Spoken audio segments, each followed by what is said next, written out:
राम मंदिरात चोरी होते आणि चोरीचा पैसा इतर पक्ष फोडण्यासाठी केला जातोय। देशातील पक्ष फुटीवरून उद्धव ठाकरेंचा सनसनाटी आरोप। ऑपरेशन राम मंदिर भाजप करतंय का? उद्धव ठाकरेंचा सवाल।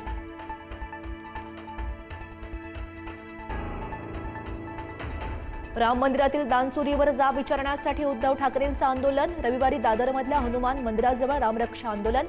जाब विचारण्यासाठी देशभरातील हिंदूंना एकवटण्याचं केलं आवाहन।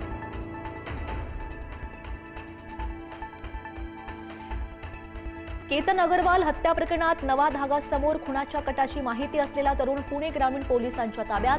तरुण चेतन चौधरीचा वर्गमित्र असल्याची माहिती। अधिकची चौकशी सुरू। आजपासून 3 दिवस राज्यामध्ये पावसाचा जोर वाढणार। ठाणे रायगडसह घाटमाथ्याला रेड अलर्ट।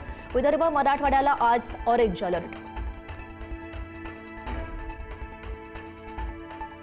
आजही मुंबईसह उपनगरात मुसळधार पाऊस। नवी मुंबईसह ठाण्यातही रात्रीपासून संततधार। सखल भागात पाणी साचलं। देवगडमध्ये अणुऊर्जा प्रकल्पाच्या विरोधात जलसमाधी आंदोलन। राजू शेट्टी यांच्या नेतृत्वाखाली शेतकरी आक्रमक। आंबा बागायतदारांच्या न्याय मागण्यांसाठी आंदोलन। तारामुंबरी समुद्र किनाऱ्यावर मोठा शेतकरी मेळावा।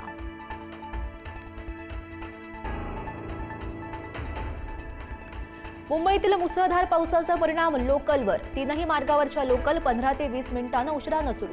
प्रवाशांना रेल्वेचं वेळापत्रक पाहून घराबाहेर पडण्याचं आवाहन। मुंबई महापालिकेच्या निष्काळजीपणाचा 2 दिवसात दुसरा बळी। साकीनाक्यात 25 फूट खोल मॅनहोलमध्ये पडून एकाचा मृत्यू। जीव गेल्यानंतर पालिकेकडून 4 जणांचं निलंबन।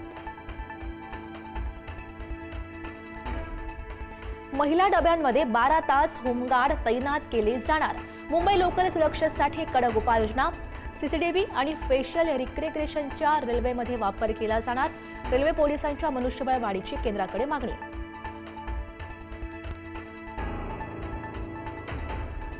लोकल प्रवाशांसाठी महत्त्वाची बातमी। लोकलमधून धारदार शस्त्र आणि अवजारं नेण्यास मनाई। रेल्वे स्थानकावर प्रवाशांच्या बॅगची तपासणी होणार। महात्मा फुले वाड्यात खासदार मेधा कुलकर्णींच्या उपस्थितीमध्ये वटपूजेच्या कार्यक्रमावरून वाद। पुरोगामी कार्यकर्त्यांचा कार्यक्रमाला विरोध। पुरातत्व विभागावरही आक्षेप।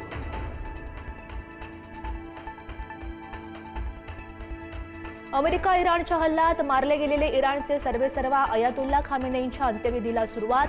काल रात्री पार्थिव शवपेटीमध्ये ठेवलं। लाखो जनसमुदाय शोकाकुल। मुलगा मुस्तफा खामेनी मात्र अंत्यविधीला येणार नाही। फिफा विश्वचषक 2026 मध्ये अटीतटीच्या सामन्यात पोर्तुगालचा विजय। क्रोएशियाला नमवत क्रिस्टियानो रोनाल्डोच्या पोर्तुगाल संघाची राऊंड ऑफ 16 मध्ये धडक। रोनाल्डो आणि गुंजालो रामोसच्या गोलच्या जोरावर पोर्तुगालचा विजय।